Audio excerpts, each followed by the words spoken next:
नमस्कार दोस्तों, आपका स्वागत है आपके अपने YouTube channel Vidhi judicial academy में। मेरा नाम है Vijendra Verma and I am the director founder of the Vidhi judicial academy. We provide coaching for the judicial services exams, and through this video we are trying to reach out to you to provide you full professional exam oriented coaching for the judicial services, and that is free of cost. In classes में we are going to provide you the entire foundation course including all the books, including all the details, whether it is required for the prelims or mains or for the guidance for the interview. यहाँ से शुरू होता है आपका section number 1। Section number 1 CrPC में था ये आपका। Section number 1 is the short title, extent and commencement. और यहाँ पर मुझे ऐसा लगता है यहाँ पर इन्होंने, इनकी जो टीम है, इन्होंने एक गलती की है। वो पकड़ेंगे नहीं पकड़ेंगे, मैं देखता हूँ पहले आप ये। This act clause 1, this act में भी कॉल्ड भारतीय नागरिक सुरक्षा संहिता 2023 को समझाने वाली बात है नहीं। Right down p for prelims. यहाँ पर नेम के आगे 2023 जरूर होना चाहिए, यहाँ से प्रीलिम्स से क्वेश्चन आता है। एंड दिस वॉज, देखिए ये एक क्लॉज थी पहले, इसमें नहीं है, ये पहले क्लॉज थी सीआरपीसी में जो आपके सामने अब स्क्रीन पर है। This it extends to the whole of India except the state of Jammu and Kashmir. पहले था, उसको फिर चेंज करके कर दिया गया था, इसको डिलीट कर दिया गया था।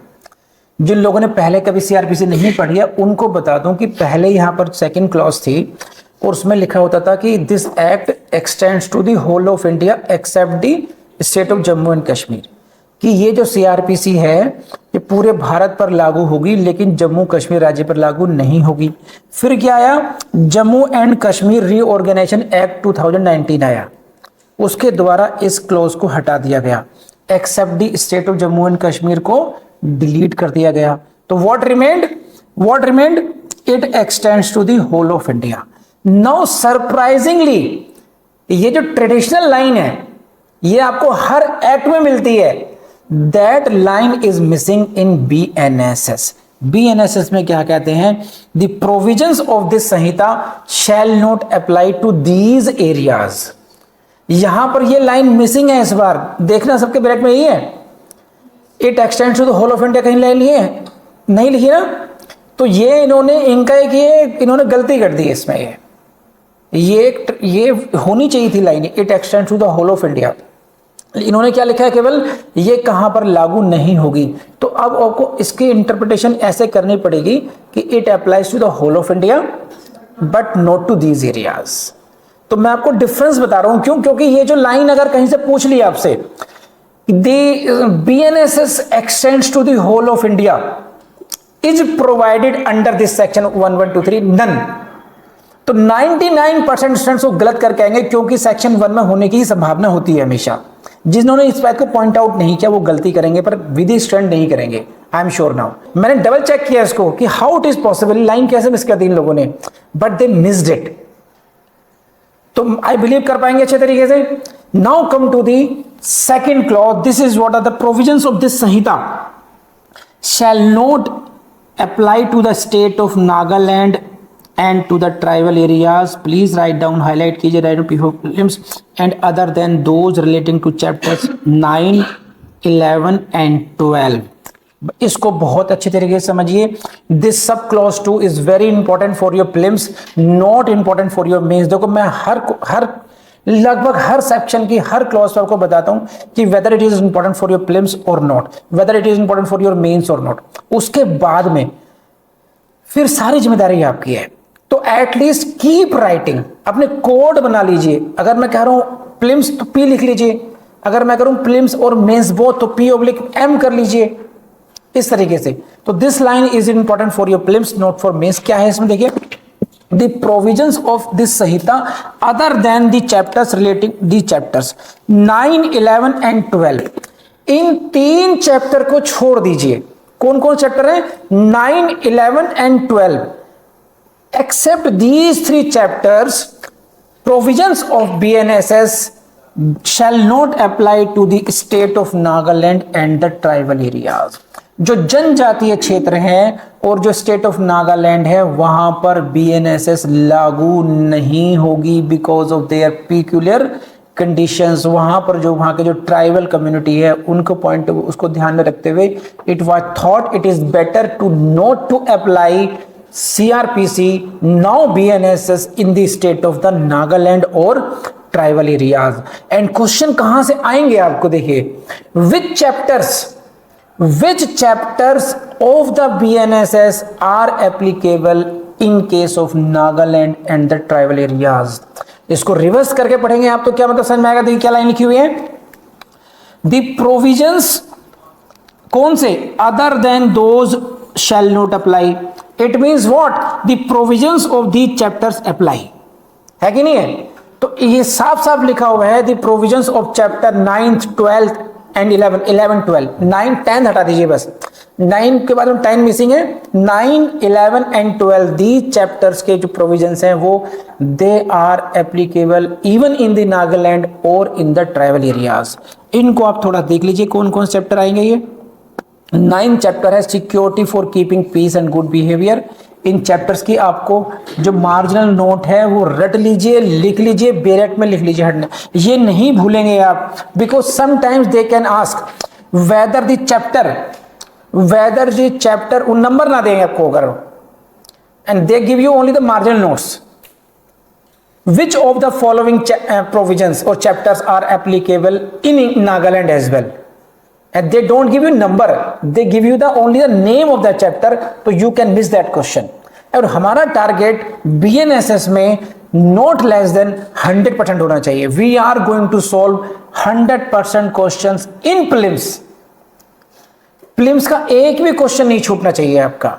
मेरी जो स्ट्रेटेजी है वो साफ साफ है, जो 6 गोल्डन बुक्स हैं उनमें 100% स्ट्रेटेजी, बाकी में हम थोड़ा रिलैक्स हो सकते हैं। बाकी के जो बुक्स हैं उनको मेंस के ओरिएंटेड पढ़ लेंगे, उतना भी सफिशिएंट हो जाएगा, मतलब उतने डीपर जाने की जरूरत नहीं है। तो 6 बुक्स पर हम लोग बहुत मेहनत करने वाले, उनमें है आपका BNSS एक है। तो दी ज्यादा नाम नोट कर लीजिए, security for keeping peace and good behaviour, second है maintenance of public order and tranquillity, preventive action of the police. These are the chapters which are applicable in Nagaland as well and in the tribal areas. So basically these are the chapters which shall apply to the state of Nagaland and to the tribal areas. Now आपने note कर लिया होगा, आगे बढ़ते हैं। Now how this can be, this is whether the government of Nagaland or of the tribal areas can implement or not। देखिए इसको समझते हैं पहले, अगर आपके मन में क्वेश्चन आ रहा होगा कि वहां पर क्यों नहीं है। देखिए ट्राइबल एरियाज की अपनी एक अंडरस्टैंडिंग है, वो फिर भी आज के ये उस जमाने की बात है वहीं चलता रहा, और आज भी उनके जो ट्रेडिशंस हैं आप उसको keeping in view those traditions, आप उन पर सब कुछ थोप नहीं सकते हैं। तो वे आउट क्या निकाला गया, we need a criminal procedure law there as well, वहां पर भी एक लॉ होना चाहिए, है कि नहीं है। तो वे आउट क्या है, we are not going to apply as it is BNSS there in the state of Nagaland and in this and tribal areas, but we are giving this right to the state government। इसलिए line लिखिए, पढ़ लीजिए मेरे साथ, but the concerned state government मतलब क्या, संबंधित राज्य सरकार may apply such provisions or any of them to the whole or part of the state of Nagaland or of such tribal areas as the case may be। So state government क्या कर सकती है, concern state government क्या कर सकती है, may apply such provisions, it means the provisions of the entire BNSS भी apply कर सकती है, और any of them. Chapter 9 11 12 automatic apply हो गए। Now suppose the state government of Nagaland wants to apply few more chapters, तो क्या होगा, एनी ऑफ देम हो गया। Or the state government decides no, we are very much comfortable with the new act, whole of the BNS should be applied here itself, then also it can do। तो this is जो description चला गया, कहां चला गया, state government के पास description हो गया अभी। और यहां पे शब्द क्या लिखा हुआ है, don't mind it, concern state government. It means what, this is not only the state of Nagaland, जो ट्राइबल एरियाज हैं those are may be distributed among several state governments states. few areas may be in Assam, few areas may be in Tripura, few areas may be in Manipur as well, few areas may be in the Arunachal Pradesh. तो therefore concerned government का part क्या आ गया कि for those areas the concerned government, जो मणिपुर के tribal areas हैं उनके लिए क्या हो जाएगा, स्टेट गवर्नमेंट ऑफ मणिपुर हो जाएगा, उसी तरीके से स्टेट गवर्नमेंट ऑफ असम हो जाएगा. That is why they have used the word the concerned state government. तो नेक्स्ट क्वेश्चन प्रीलिम्स का यहां से आएगा. और गवर्नमेंट कैसे करेगी, बाय नोटिफिकेशन करती है, हमेशा नोटिफिकेशन निकाला जाएगा ऑफिशियल गजट में, accordingly the relevant provisions may be applied. बढ़े आगे को. एंड नेक्स्ट लाइन क्या है, देखिए, विद सच सप्लीमेंटल इंसिडेंटल और कॉन्सिक्वेंशियल. ये लाइनें अक्सर मिलेंगी आपको. सप्लीमेंटल, इंसिडेंटल और consequential modifications as may be specified in the notification. तो you need not to be so much technical in this, you can general understanding develop कर सकते हैं. व्हाट जनरल अंडरस्टैंडिंग क्या है कि विद मॉडिफिकेशंस.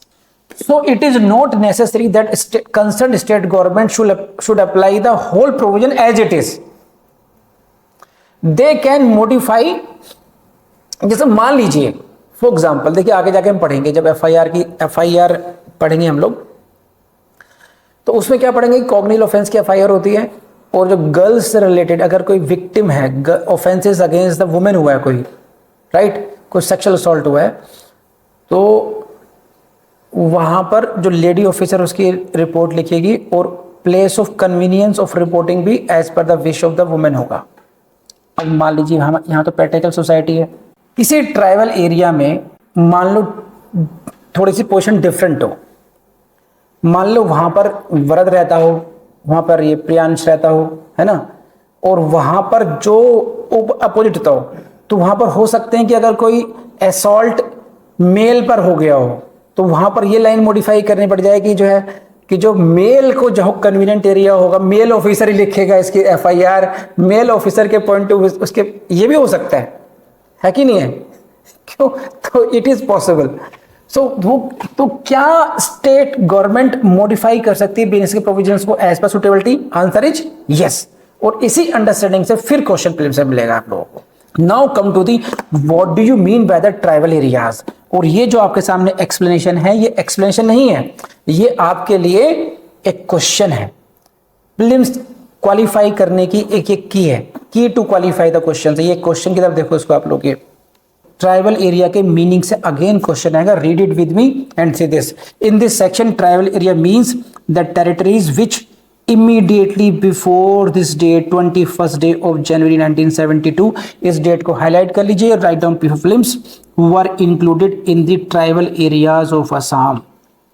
आसाम का जो ट्राइबल एरिया था, आसाम का जो इतना बड़ा ट्राइबल एरिया था, कब, immediately before the 21 January, 21 January 1972 से पहले जो आसाम का ट्राइबल एरिया था, जिसको बाद में डिवाइड करके अलग अलग राज्यों में डिवाइड हो गया है. हम ट्राइबल एरिया का मतलब उस डेट से रेफरेंस करेंगे.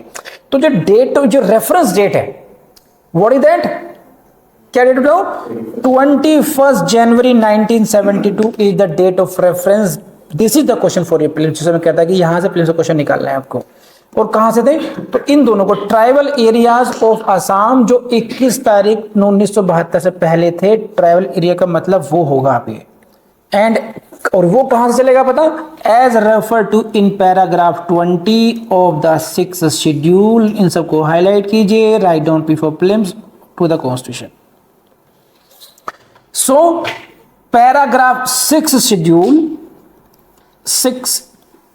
शेड्यूल का पैरा 20, इसमें दिया गया था ट्राइबल एरियाज ऑफ आसाम. हम इसकी बात कर रहे हैं, इन एरियाज की बात कर रहे हैं. और डेट कौन सी है, 21 जनवरी 1972 से पहले की, राइट. और इसमें एक्सेप्शन भी आ गया, अगली लाइन पढ़ लीजिए, अलग से हाईलाइट कर लीजिए. Other than those with in the local limits of municipality of Shillong. Shillong की म्यूनिसिपैलिटी में आने वाले एरियाज को ट्राइबल एरियाज नहीं माना गया। बोलो कितना टेक्निकल हो गया अभी ये। इनकी एक एक लाइन से क्वेश्चन गड़बड़ हो सकता है आपका, तो ध्यान रखना कि whether the areas coming within the limits of the municipality Shillong were included in the tribal areas, answer is no. तो ट्राइबल एरिया का मीनिंग कहां पर दिया गया है, एक्सप्लेनेशन में दिया गया है। कौन सी डेट इंपॉर्टेंट हो गई है, 25 जनवरी 1972 हो गई है। कौन सा पैराग्राफ है, 20 पैराग्राफ है। कौन सा शेड्यूल है, 6 शेड्यूल है। क्या इंक्लूडेड नहीं किया गया है, शिलोंग म्यूनिसिपैलिटी के ट्राइबल एरियाज को इंक्लूड नहीं किया गया। इन सभी पॉइंट से आपको प्रीलिम्स में क्वेश्चन मिल सकता है। सो बेसिकली ये पैराग्राफ 20 है ऑफ द 6 शेड्यूल। ओके, ये यहां पर क्या बताया गया है, in this paragraph the territories which were included in the tribal, यहां से चल जाएगा पता कि कौन कौन से टेरिटरीज हमारे आसाम में थी और इन्हीं को क्या कहा गया है, ट्राइबल एरियाज कहा गया है। और डेट कौन सी है, immediately before, don't overlook the word before, on नहीं है, ध्यान रखना। They can try to confuse you on और before, it is only before that, इस डेट से पहले, है ना। यानी कि 20 जनवरी को, 21 जनवरी को नहीं काउंट कर रहे हैं आप, बिफोर 21 जनवरी का मतलब ये होगा कि 20 जनवरी हो गया। तो बेसिकली अगर हम यहाँ के पढ़ते हैं 6 शेड्यूल में क्या मिलता है आपको, वहां मिलता है provisions as to the administration of tribal areas in the state of Assam, Meghalaya, Tripura, Mizoram. वहां पर अगर हम जाके पढ़ते हैं तो दैट 6 शेड्यूल बताता है provisions as to the administration of tribal areas in the state of these states. तो यहाँ की सोशल कंडीशन को देखते हुए ये कुछ प्रोविजंस को ऐसा माना गया कि नहीं, सभी सारे प्रोविजंस को हम अप्लाई नहीं करेंगे, वहां की जो स्टेट गवर्नमेंट है अपने हिसाब से उसको अप्लाई करेंगे। Now come to section 1 clause 3. It shall come into force on such date as the central government may by notification in the official gazette appoint। और ये डेट क्या थी आपको पता चल चुका है, 1 जुलाई 2024। Again very important, date of enforcement. Date of enforcement में ध्यान आया, हमेशा एक आपके पास एक टेबुलर नोट्स होने ही चाहिए। कैसे कि उसमें यही लिखा होना चाहिए, date of enforcement of all the acts. जितने भी एक्ट्स आपके सिलेबस में हैं पढ़ रहे, उन सबकी डेट ऑफ एनफोर्समेंट को एक ही पेज पर लिख लीजिए, उससे आपका कंफ्यूजन होना बच जाएगा एग्जाम में। क्वेश्चन देख लीजिए प्रीलिम्स से कैसे बनते हैं। What is the meaning of tribal areas for the purpose of section 1 of CrPC को हटा दीजिए, बीएनएस कर देते हैं इसको, तो यही हो जाएगा, आसाम एज प्रेस्क्राइब्ड। ठीक, the provisions of the BNSS other than those relating to chapter 9, 10 shall not apply to in which of the following state, कहां का अप्लाई नहीं होगा, ठीक है, स्टेट ऑफ। बस हो गया आपका। दोस्तों मुझे पूरी उम्मीद है कि ये वीडियो आपको बहुत पसंद आया होगा। एंड देखिए अपने YouTube चैनल को, आपका अपना YouTube चैनल है विधि जुडिशियल एकेडमी, इसकी प्लेलिस्ट को जरूर टाइम देकर के आप देखते रहिए। We are constantly updating those. तो कौन कौन से वीडियोस हम डाल चुके हैं, आपको यकीन मानिए जुडिशरी की कोचिंग के लिए या फिर इस लेवल के किसी भी एग्जाम के लिए आपको कहीं भी जाने की जरूरत नहीं होगी। Thank you very much.